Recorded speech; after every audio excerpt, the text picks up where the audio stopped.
Dicen que el sonido más fuerte en una casa no son los portazos ni los gritos de las discusiones. Es el silencio, ese silencio pesado y sofocante que se instala en el suelo y se queda ahí 20 años. Mi padre y yo vivíamos en ese silencio. Compartimos techo, mesa de cocina y apellido, pero éramos como dos planetas orbitando soles diferentes. Creí conocerlo, el hombre de pocas palabras, el que arreglaba el fregadero pero nunca un corazón roto. Estaba equivocado. Me bastó un martes cualquiera en el pueblo de Oak Ridge para darme cuenta de que el hombre al que llamaba papá era en realidad un desconocido al que conocía por primera vez. No me desperté esa mañana esperando que mi vida cambiara de rumbo. El cielo sobre Oak Ridge era de un gris apagado y amoratado, esa típica mañana de abril que se siente atrapada entre la dureza del invierno y la promesa de la primavera. Me quedé junto a la ventana, observando la niebla que se aferraba a los robles, sintiendo esa inquietud familiar y persistente. Soy Elara, tengo 20 años, una edad en la que se supone que uno tiene alas, pero me sentía como si aún llevara botas de plomo. Desde la cocina de abajo, oí el rítmico tintineo de una cuchara contra una taza de cerámica. Era él, Arthur, mi padre, un hombre cuya vida era una serie de engranajes sincronizados. Café a las 6:30, periódico a las 6:45, salía a las 7:15. Era un hombre de rutinas, porque las rutinas no te preguntan cómo te sientes. Antes de continuar con lo que sucedió ese día, el día que lo cambió todo, hazme un pequeño favor. Dale a me gusta y suscríbete. Historias como estas nos recuerdan que no estamos solos en nuestras dificultades, y tu apoyo me ayuda a compartir más. Además, me gustaría saber, ¿estás viendo esto desde una ciudad bulliciosa donde el ruido nunca para, o desde un pueblo tranquilo como el mío, donde todos saben tu nombre pero nadie sabe lo que haces? Cuéntamelo en los comentarios. Bajé las escaleras, con los pies descalzos protestando contra la fría madera. La casa olía a café tostado oscuro y tostadas ligeramente quemadas, el aroma de toda mi infancia. Allí estaba él, sentado bajo la tenue luz de la mañana. Las canas de su pelo parecían más prominentes hoy, reflejando el débil sol como hilos de metal. No levantó la vista, pero sabía que yo estaba allí. Siempre lo sabía. El café está fresco, dijo con voz grave y sorda. Gracias, respondí, agarrando mi taza desportillada favorita. Al alcanzar la cafetera, nuestros dedos se rozaron una fracción de segundo. Su piel parecía un pergamino viejo, cálida, curtida y grabada con la historia del trabajo duro. Fue un instante breve, pero me provocó un extraño escalofrío. ¿Con qué frecuencia nos tocábamos? ¿Una palmadita en el hombro? ¿Un abrazo fuerte en los cumpleaños? Éramos expertos en mantener la distancia de seguridad. Nos sentamos uno frente al otro. El silencio no era incómodo, simplemente estaba ahí, como una tercera persona en la mesa. Hablé de mis exámenes universitarios, de la confusión al elegir una carrera, del miedo a quedarme atrás. Él escuchó. Sabía que escuchaba porque no se preocupaba. Me miró con esos ojos grises y firmes que parecían ver a través de mis divagaciones, pero no me ofreció ningún consejo. No dijo,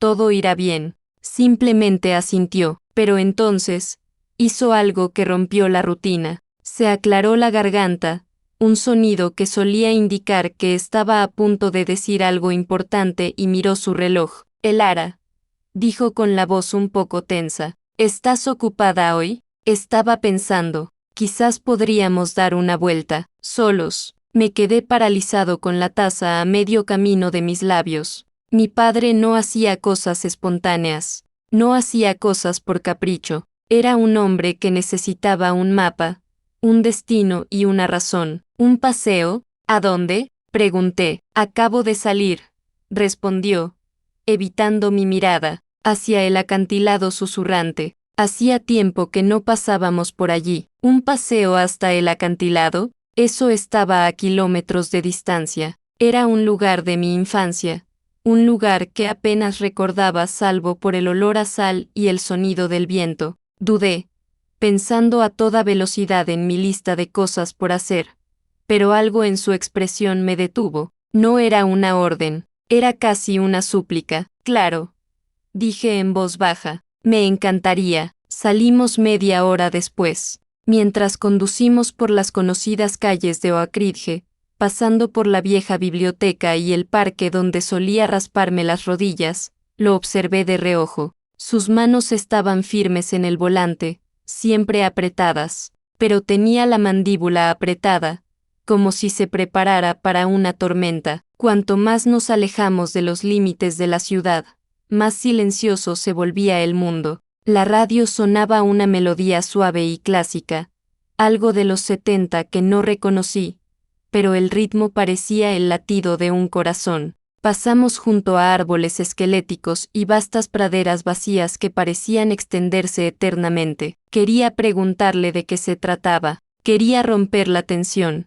pero había una gravedad en su silencio que me decía que esperara. Esto no era solo un viaje, era un viaje hacia algo que llevaba mucho tiempo cargando. Al entrar en el estacionamiento de grava del acantilado susurrante, el motor se apagó, dejándonos en un silencio tan profundo que me zumbaban los oídos. Mi padre no salió de inmediato, se quedó mirando el horizonte, donde la tierra se unía con el cielo. El ara, susurró, tan bajo que casi no lo entendí. Hay cosas que debería haberte dicho. Hace años, el corazón me latía con fuerza. ¿Qué estaba a punto de revelarme? ¿Qué secreto podía ser tan pesado como para que tuviera que llevarme al fin del mundo solo para decirlo? Mi padre metió la mano en la guantera. Le temblaba lo justo para que me diera cuenta. Sacó un papel doblado, amarillento por los bordes, como si hubiera estado esperando en la oscuridad toda una vida.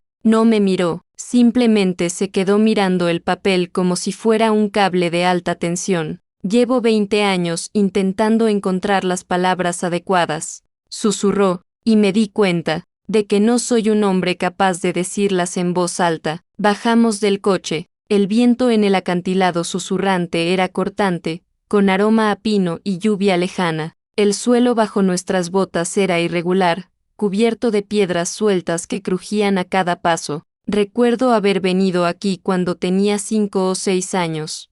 Recuerdo a mi padre cargándome sobre sus hombros para que pudiera ver por encima de la barandilla de madera, fingiendo que era un gigante. En aquel entonces, se sentía como una torre de fuerza invencible. Ahora, mientras caminábamos uno al lado del otro, me di cuenta de que yo había crecido, y él se había encogido. El peso del mundo había empezado a doblegar los hombros. Llegamos a la estructura de madera que dominaba el valle. Bajo nosotros, el paisaje era un tapiz de verdes y marrones apagados, con un río serpenteando por el centro como un hilo de plata. Era un lugar tranquilo, pero el aire se sentía cargado, como el instante justo antes de que una tormenta rompa el cielo. Arthur se giró para mirarme. Por primera vez en mi vida, lo vi. No era la máscara del estoico proveedor ni del silencioso manitas. Era una vulnerabilidad.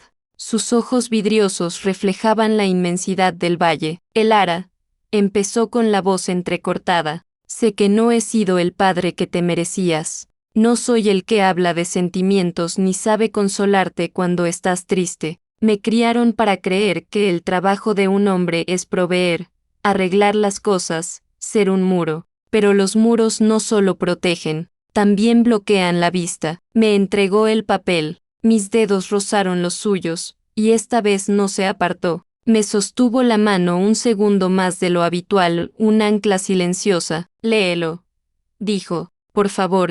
Abrí la carta. La letra era meticulosa, la misma letra pulcra y arquitectónica que usaba para etiquetar las cajas del garaje, pero las palabras fueron una revelación. Para mí el ara, comenzó, escribo esto porque soy cobarde. Tengo miedo de que si intento decir estas cosas, las palabras se me queden atascadas en la garganta como siempre. Te he visto crecer, desde una niña que me agarraba el pulgar hasta una mujer lista para conquistar el mundo. y cada día he estado aterrorizada. Sentí un nudo en la garganta. Seguí leyendo. Escribió sobre el día en que nací, sobre el pánico absoluto que sintió cuando las enfermeras me entregaron. Escribió sobre su propio padre, un hombre que nunca le dijo que estaba orgulloso, un hombre que trabajó hasta el cansancio, pero que seguía siendo un fantasma en su propia casa. Me prometí a mí mismo que sería diferente. La carta continuaba, pero con el paso de los años, me di cuenta de que me estaba volviendo exactamente igual que él. No sabía cómo romper el ciclo. Pensaba que al asegurarse de que tuvieras un techo, un auto y un fondo para la universidad, te estaba demostrando amor. Pero olvidé que el amor necesita ser escuchado, no solo construido. Levanté la vista del periódico, con la vista nublada por las lágrimas. Papá, no, dijo en voz baja, mirando al horizonte. Simplemente termínalo. El párrafo final fue lo que me rompió. Estoy orgullosa de ti, Elara, no por tus calificaciones ni por tus logros, sino por tu corazón. Eres amable en un mundo cruel. Eres valiente como yo nunca lo fui. Si alguna vez te hice sentir insuficiente, o si mi silencio te pareció frío, lo siento mucho. Eres mi mayor logro. Me quedé allí, con el viento tocándome el pelo en la cara, apretando ese papel contra el pecho como si fuera lo más valioso del mundo. En ese instante, 20 años de malentendidos se evaporan. El padre frío, que creía tener, era en realidad un hombre que había estado librando una guerra interior solo para demostrarme que le importaba. Se sentó en un banco de madera desgastada, exhalando un suspiro que parecía haber contenido durante décadas. Me senté a su lado. Al principio no dije nada, simplemente apoyé la cabeza en su hombro. Era la primera vez en años que iniciaba un gesto de cariño tan sencillo. No llegas tarde, papá, susurré. No es demasiado tarde. Él asintió, mirándome por fin. Una lágrima se le escapó y le resbaló por la mejilla curtida. No se la secó, me la dejó ver. Nos sentamos allí un buen rato, observando a los pájaros planear sobre el valle. El silencio seguía ahí,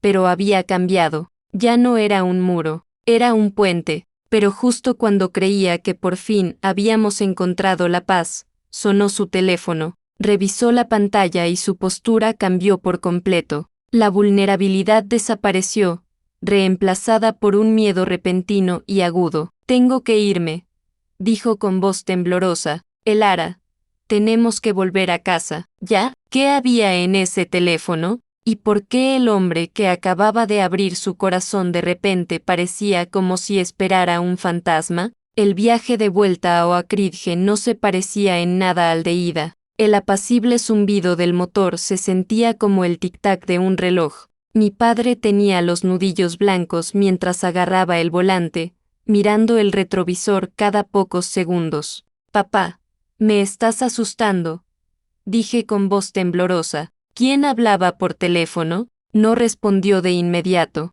Se quedó mirando la carretera como si intentara escapar de un fantasma. Por fin, habló, y sus palabras me dejaron helado. Algunas deudas, Elara, no se pagan con dinero, se pagan con tiempo, y parece que la mía acaba de vencerse. El ambiente en el coche había pasado de ser tranquilizador a pesado. La carta, que aún sostenía firmemente en mi regazo, parecía un frágil escudo contra lo que viniera. Cuando por fin llegamos a la entrada, vi un sedán negro aparcado al otro lado de la calle. No pertenecía a ninguno de nuestros vecinos. Estaba allí, frío e inactivo, como un depredador acechando entre la hierba alta. Mi padre no salió del coche. Apagó el motor y se quedó sentado en el repentino y resonante silencio. Quédate dentro esta noche, ella, dijo, recuperando en su voz ese estoicismo férreo que había conocido toda mi vida,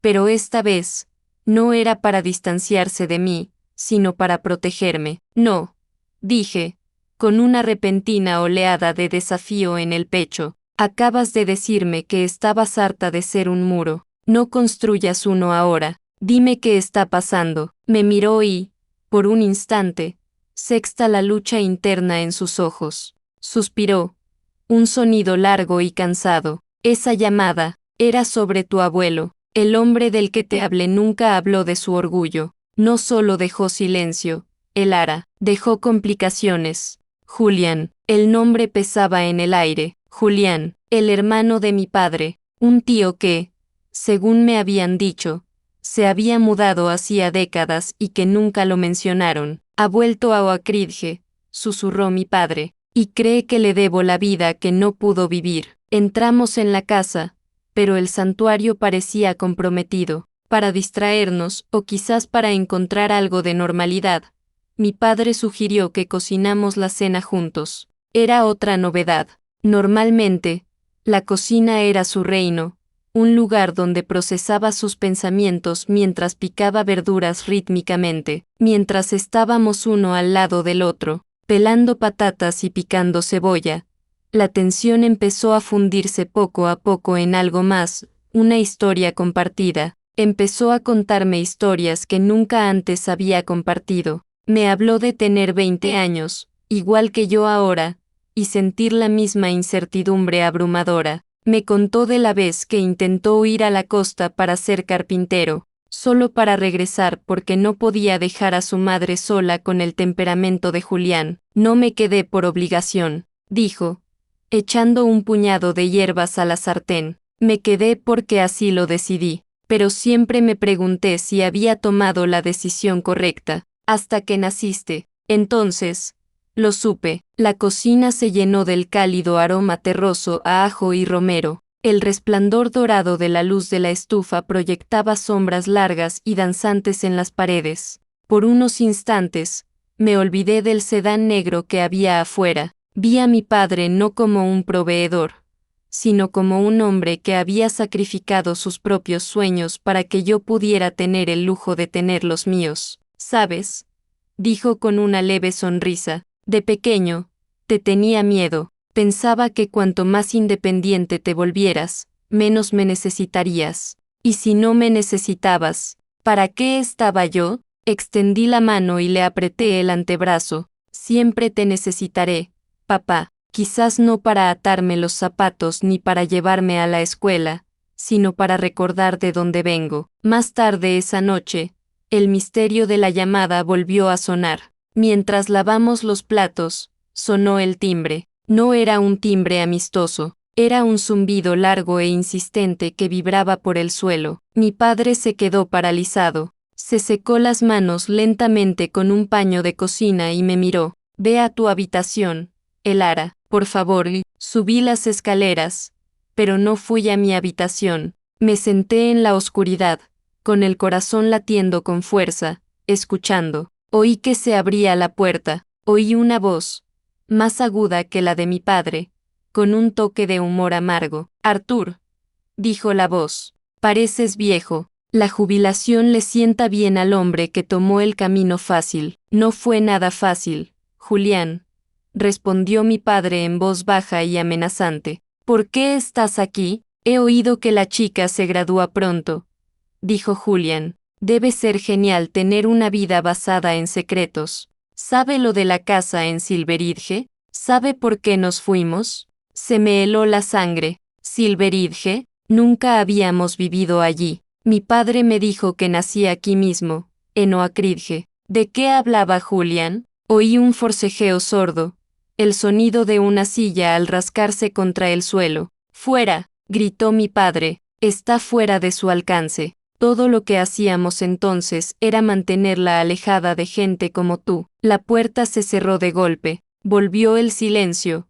Pero era un silencio roto. Entonces me di cuenta de que la carta en el acantilado era solo la primera capa. Mi padre me había estado protegiendo de un pasado que ni siquiera sabía que existía. Me quedé en lo alto de las escaleras, con la respiración entrecortada, dándome cuenta de que toda mi vida había sido una hermosa casa construida sobre un sótano oculto. Las palabras de Julián resonaron en mi mente.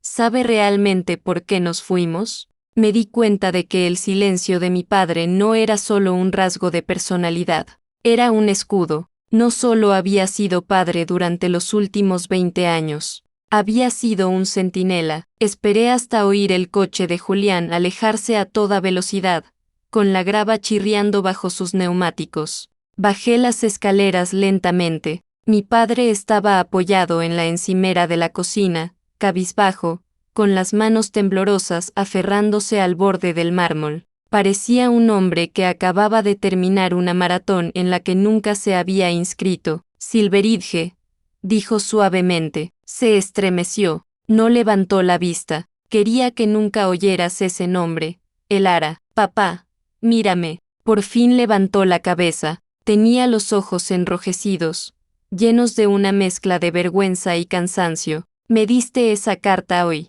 Me dijiste que querías ser sincero. No puedes quedarte a medias. Respiró hondo y acercó una silla, indicándose que me sentara. El cálido aroma de la cena que acabábamos de preparar aún flotaba en el aire, un marcado contraste con la fría realidad de la conversación que estábamos a punto de tener. Tu abuelo no era solo un hombre silencioso, comenzó Arthur, con una voz apenas susurrante. Se relaciona con la gente equivocada en Silveridge. Al morir, dejó un montón de deudas y un hermano, Julian, que creía que la única salida era continuar el ciclo. Julian quería usar el pequeño negocio familiar para transportar cosas ilegales. Se miró las manos que habían arreglado mi bicicleta y construido mis estanterías. Tenía que elegir.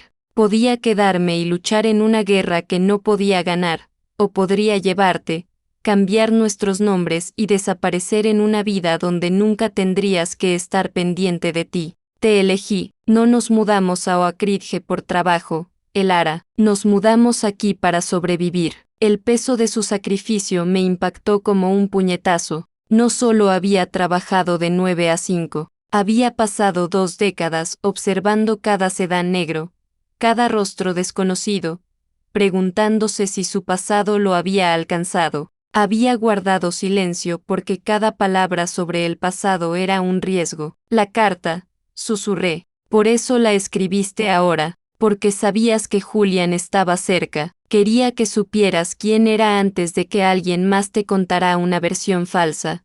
Dijo, no soy un héroe, Elara, solo soy un hombre que amaba a su hija más que a su propia paz mental. Me incliné sobre la mesa y tomé su mano. Era áspera, llena de cicatrices y fuerte. Tura, son un héroe. Me diste 20 años de seguridad.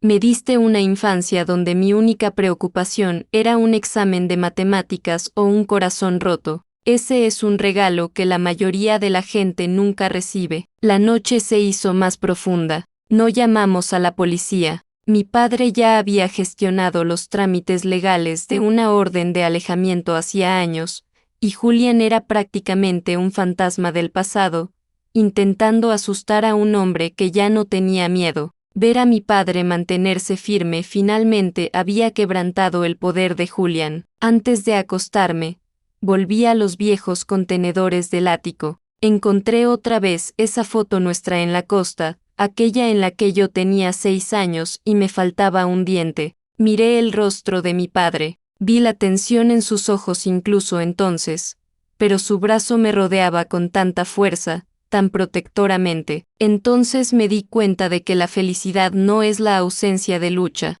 es la presencia de alguien dispuesto a luchar por ti. Esa noche, mientras yacía en la cama, la casa se sentía diferente. El silencio ya no era pesado, era sagrado. Comprendí que la adultez no se trataba solo de independencia, sino de comprender a quienes la hicieron posible. Mi padre había pasado 20 años siendo un muro para que yo pudiera ser un puente. A la mañana siguiente, me desperté antes que él. Preparé el café, puse la mesa. Cuando entró en la cocina, se detuvo, sorprendido. No dije nada, simplemente me acerqué y le di un abrazo, no uno rígido ni incómodo, sino uno de verdad.